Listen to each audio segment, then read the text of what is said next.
Noong unang panahon, sa isang malago na kabubatan, may tatlong maliliit na baboy na nasiyahan sa kanilang kalayaan at kagalakan. Isang araw, habang naglalakad sila malapit sa ilog, nakarinig sila ng malakas na ungol na nagmumula sa ilang mga palumpong.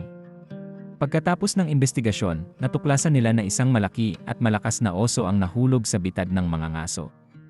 Ang oso ay desperadong sinusubukang palayain ang kanyang sarili, ngunit ang mga lubid na humahawak sa kanya ay masyadong malakas. Ang maliliit na baboy, bagamat natakot sa una, ay nagpasya na tulungan sila. Nagtulungan sila, kinakagat ang mga lubid at gumamit ng mga bato para kumalas ang mga ito. Dahil sa matapang na pagkilos ng mga biik, ipinangako sa kanila ng oso na kung kailangan nila ang kanyang tulong, lagi siyang nandyan para sa kanila. Mula sa araw na yon, isang pagkakaibigan ang isinilang sa pagitan ng tatlong maliliit na baboy at ng oso. Madalas silang nagkita, nagbahagi ng mga laro at pakikipagsapalaran sa kabubatan at nag-aalaga pa sa isa't isa. Alam ng mga biik na maaasahan nila ang oso, ngunit hindi nila akalain na balang araw kakailanganin talaga nila ang tulong nito para makatakas.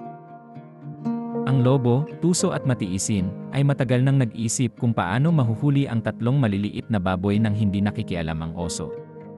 Alam niyang hindi niya ito kayang harapin ng diretsyo sa kanilang pinagtataguan, lalo na kung paminsan-minsan ay pinagmamasdan sila ng oso.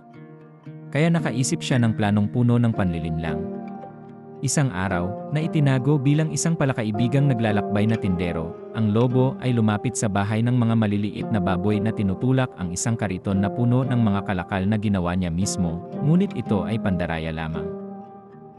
Sa isang pekingiti at malambing na boses, kumatok ang lobo sa pintuan ng mga biik at inalok sila ng lahat ng uri ng hindi mapaglabanan na mga produkto. Dumating ako na may dalang masasarap na matamis at magagandang bagay na magugustuhan mo, sabi niya sa kanila. Kung bumili ka ng isang bagay, makakatanggap ka rin ng isang napaka-espesyal na sorpresa, libre. Ang mga biik, na naakit sa mga pangako ng lobo, at nang hindi naghihinala sa panganib, ay nagpasya na umalis sa kanilang tahanan upang makita kung ano ang inihanda ng lobo para sa kanila. Ang mga maliliit na baboy, tiwala at naakit sa alok, ay umalis sa kanilang bahay nang hindi pinaghihinalaan ang lansihin. Nang nasa labas na, naglabas ang lobo ng malaking pulang lambat na nakatago sa ilalim ng kariton at hinuli sila. Ang mga maliliit na baboy ay sinubukang tumakas, ngunit ang lambat ay masyadong malakas at ang lobo ay nakatali sa kanila ng mga lubid, tumatawa sa kanyang tagumpay. Sa wakas, mayroon na ako. Ang tatlong maliliit na baboy ang magiging hapunan ko, bulalas ng lobo. Ang mga maliliit na baboy, puno ng takot at panghihinayang sa pagtitiwala sa pekeng nagbebenta, ay hindi alam kung ano ang gagawin. Itinali sila ng lobo sa isang poste sa kanyang lungga at nagsimulang maghanda ng isang malaking palayok upang lutuin ang mga ito. Habang ang lobo ay humihingi at nagdiwang sa kanyang tagumpay, ang maliliit na baboy ay naghahanap ng pagkakataong makatakas, ngunit ang lahat ay tila nawala. Sa sandaling iyon, ang kuneho, kasing bilis ng hangin, ay tumakbo sa kabubatan upang hanapin ang oso.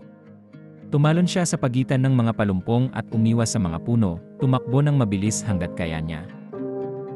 Ang oso nababatid ang panganib ng kanyang mga kaibigan, tumakbo siya sa kabubatan patungo sa lungga ng lobo.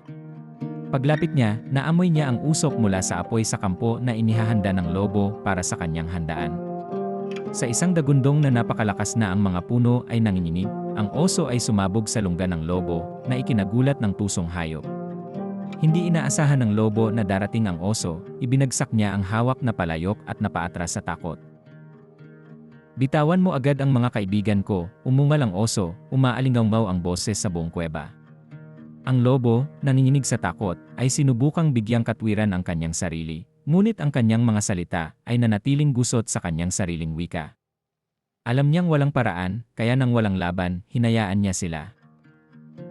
Ang oso, bagaman galit na galit, ay nagpasya na huwag saktan ang lobo, ngunit binigyan siya ng isang napakalinaw na babala. Sa isang mabilis na galaw, hinawakan niya ito sa leeg at itinaas mula sa lupa, sinabing, kung lalapit ka muli sa mga kaibigan ko, tuturuan kita ng leksyon na hindi mo malilimutan. Pagkatapos ay hinabol niya ito palabas ng kuweba. Dahil sa kahihiyan at pagkatalo, ang lobo ay tumakas ng hindi lumilingon, alam na hindi na niya haharapin ang oso. Mula sa araw na yon, ang tatlong maliliit na baboy ay patuloy na namumuhay ng mapayapa sa kanilang mga tahanan, ngunit isang mahalagang aral ang natutunan. Hindi sila dapat bulag na magtiwala sa mga estranghero at dapat laging alerto sa panlilinlang. Nagpapasalamat sa pagkakaibigan ng oso, nagdiwang sila kasama niya at ng kuneho na tumulong sa pagliligtas sa kanila. Nangangako ang maliliit na baboy na hinding-hindi makakalimutan ang halaga ng tunay na pagkakaibigan. Ang lobo, sa kanyang bahagi, ay hindi na lumapit sa bahay ng mga biit, sa takot na matagpuan ang kanyang sarili nang makaharap muli ang oso. Ang kanyang pangarap na mahuli ang mga ito ay nawala at siya ngayon ay nakatira sa malalim na kagubatan. Vegetarian na raw siya ngayon at namumuhay sa panghihinayang dahil sa minamaliit niya ang tibay ng pagkakaibigan ng mga biik at oso.